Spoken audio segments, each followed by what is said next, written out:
to week number 16. A happy new year to all you guys. 2024 is right around the corner. It is now December 28th. Right now as I'm recording it, I'm gonna release it tomorrow, the 29th. And as you can see, we're at the beautiful Florida beaches right now. I'm home for the holidays.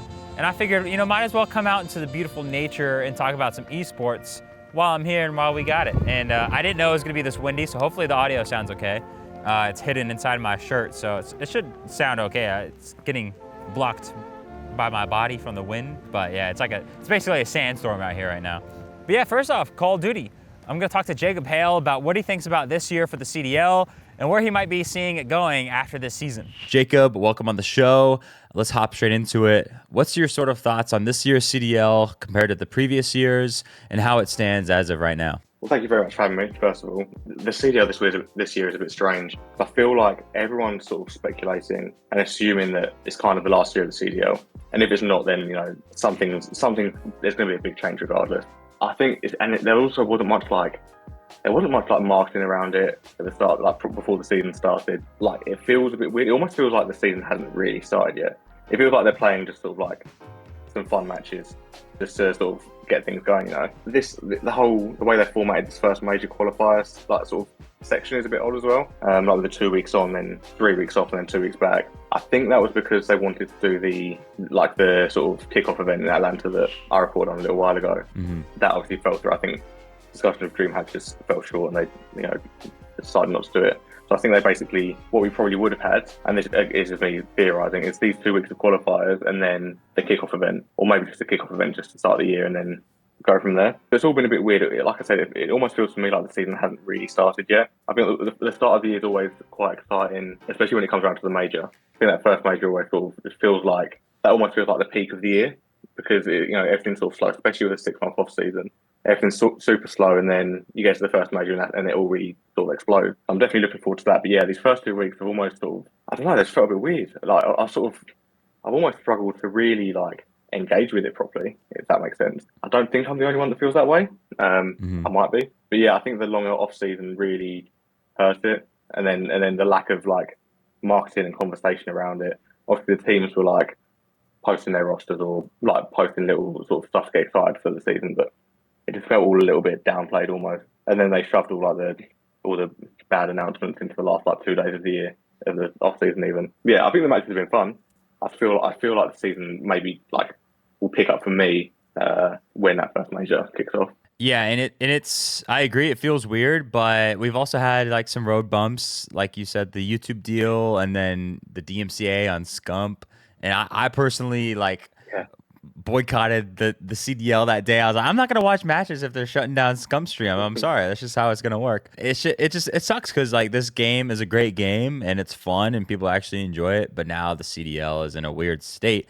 But let's switch over to challengers. We still haven't had an official announcement from the CDL regarding challengers. We've had Daniel Say sort of saying, we'll have an update soon, hopefully. Sorry for the wait.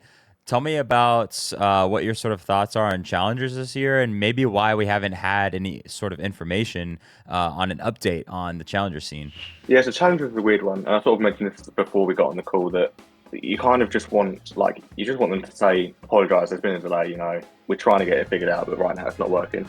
Obviously, there's sort of, you can sort of speculate why it's not happened yet. I think the switch to Face It, which still isn't, I guess, official, is it? I assume they're going to announce that when that's ready to go, or just before it's ready to go. And the fact they haven't said anything about that yet is concerning, probably. I've had some messages, I've messaged some people about it to try and figure out what the situation is with it. For the most part, people don't really know, or they do know and they're keeping it sort of to themselves. There was a couple of years ago where, I don't know if you guys remember, I think it was in Cold War, where people were basically in challenges and in Warzone, people were demanding everyone use the Face It client to work as an anti-cheat. I don't know if it's because Ricochet hadn't come out yet, or if because Ricochet wasn't working brilliantly, because it definitely had a bit of a sort of rough launch. At the time, we reached out to Face It and said, what's the deal with this? Well, they might have offered to make a statement for us.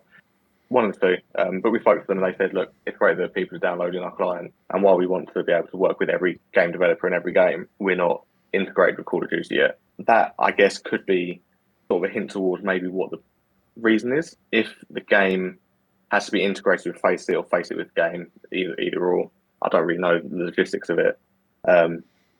If that has to be done, then there might be a sort of a hold up on that end because no one started playing on it yet. It's kind of assumed like it's not like game battles where you can just make an account and get going. I don't think. Like I sort of had a little look on the website the other day. I've never used it before, and you can't like make a team and join ladders and whatever else. From what I can tell. So yeah, my guess is that they're still trying to iron the creases and face it to get that done. I believe, and from the rotation reported that major like Boston Challengers Open would be based off Modern Warfare 2 pro points, which I guess makes sense given what they're working with at the moment. But yeah, it's a shame.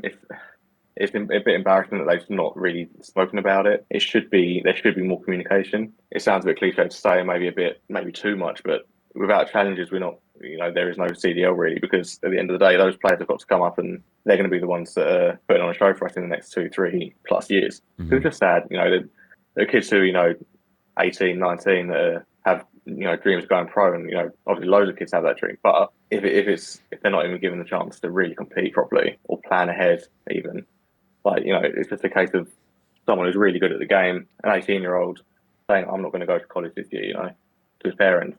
And he can't do that now. If he says, "Oh, I don't really know what's happening. I'm just going to keep playing the game and hope for the best."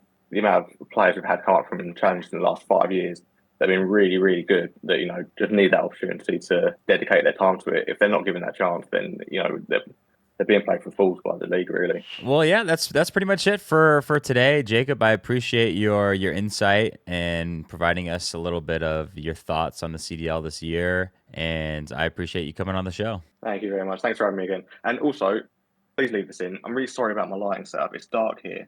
I'm in my conservatory, so I'm using like lamps and just trying to do what I can with what I've got. So I'm sorry if I look really mysterious. I'm not. You look like you're in your little lab or something. You're in the zone right now. But yeah. All right. Well, yeah, I appreciate it again. Thank you very much, mate. Cheers. Some really important League of Legends news. Faker went on Africa TV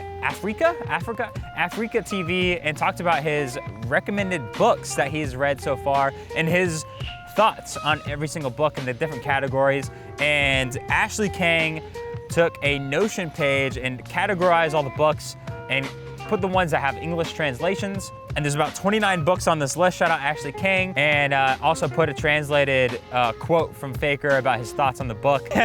News has been slow, okay? And why not read the books that the GOAT Faker has read? There's actually a lot of like motivational self-improvement books, some astronomy books, some fiction books. It's actually really cool. I didn't know Faker was such a book enthusiast, but I'm gonna get into books myself because who doesn't want to be like Faker? This is gonna be linked down in the description if you want to check out all the different books that Faker has read in the English translations. We got a early Christmas present for all of the NRG North American VCT fans. They announced their roster for the 2024 season. It's looking like it's gonna be the biggest roster of this year. So we've got Crashies, Victor, Marved, Demon One, and Ethan on the roster. So we've got the trio from Optic and Crashies, Victor, Marved, along with the coach Chet from Optic, previously Envy. And then we've got the duo Ethan and Demon One from Evil Geniuses, the 2023 World Champions. So, a lot of people are saying this is gonna be the best roster in North America, possibly in the world. And there's not really a VCT team that comes even close in the North Americas. It's really gonna be up to them living up to the expectations and if they can really live out that dream of theirs to win the World Championship. So we'll see how this upcoming season plays out for this new NRG roster. The Optic trio obviously had a lot of expectations on them for being on Optic, and then the Evil Geniuses duo already achieving the ultimate goal of winning the World Championships in 2023. So the sky's the limit for this roster. I'm excited to see how it goes. And then some China Valorant news, with Valorant announcing the esports ladder or league for the China region.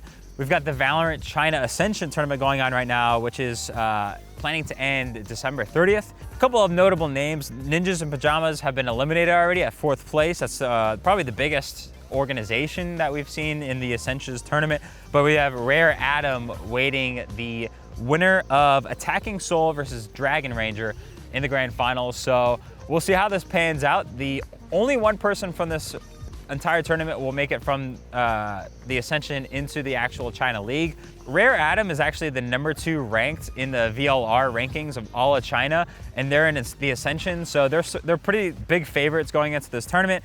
And then Attacking Seoul is actually ranked number 5 in all of China, and they're in the Ascensions tournament too.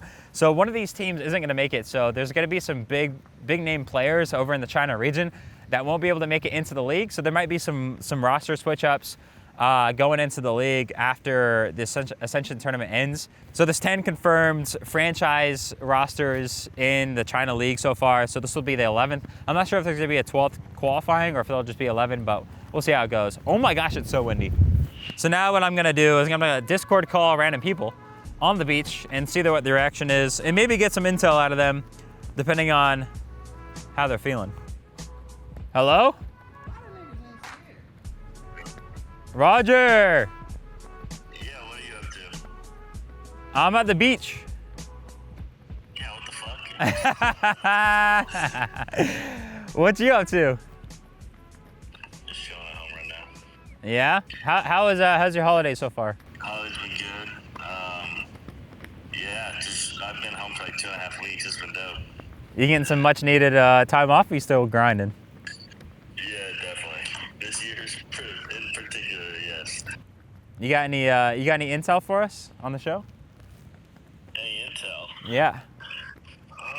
Will we get the Scum watch party at Major 1? Is Shot coming back to do process? I don't know. Oh! Well, we'll see, Roger. Boston, we got a couple different activations. Obviously, there's a lot of things around the COD League right now, and like people being in prison. You know, watch parties. Are they going to be on the road? Whatever. Yeah. You know, we'll see how things shake out. At the end of the day, we're going to do whatever Seth wants to do. Yeah. You know, at the end of the day, it's a watch party, and you know, there are some, you know, some hurdles we got to get around and figure out some pivots too. But yeah, man. I mean, you're putting me on the spot here. I think in-person watch parties add a way better dynamic, but yeah, obviously it's whatever, you know, Seth and the guys want to do.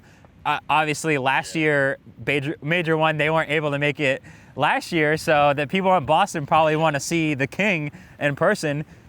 So hopefully, fingers crossed. I hope it happens. Hopefully, not only the watch party, but we have some other things we want to bring this year on the circuit. Some cool activations on site. But you know, we'll see how the coins flip. Ooh. Well, I'm excited. I'll be there as a fan every step of the way, and I can't wait to see what you guys are cooking. But yeah, that's it. I just wanted to give you a call on the beach. Yeah, sounds good, brother. Good seeing you. Good to see you. I'll talk to you soon. I'll see you in Boston. Later, brother. See you, brother. What a guy. Love that Roger guy. All right, ladies and gentlemen, that's gonna be it for 2023 on CC. It's been your boy Shawson. Beautiful year, 16 weeks in a row in 2023. We ain't stopping here. We're gonna full steam ahead in 2024, and I hope you guys are gonna be here all along. And by the way, we launched our Patreon, so link in the description. If you like the show, go support us. And there's a tier where you can put your name in the videos every week. So check that out. And any support, I sincerely appreciate this, and I hope this can turn into something big and turn into a staple in the esports scene. So I hope you guys enjoyed the episode, and I hope you guys join us in 2024. As always, I appreciate you guys watching. We'll see you guys the next week. Peace.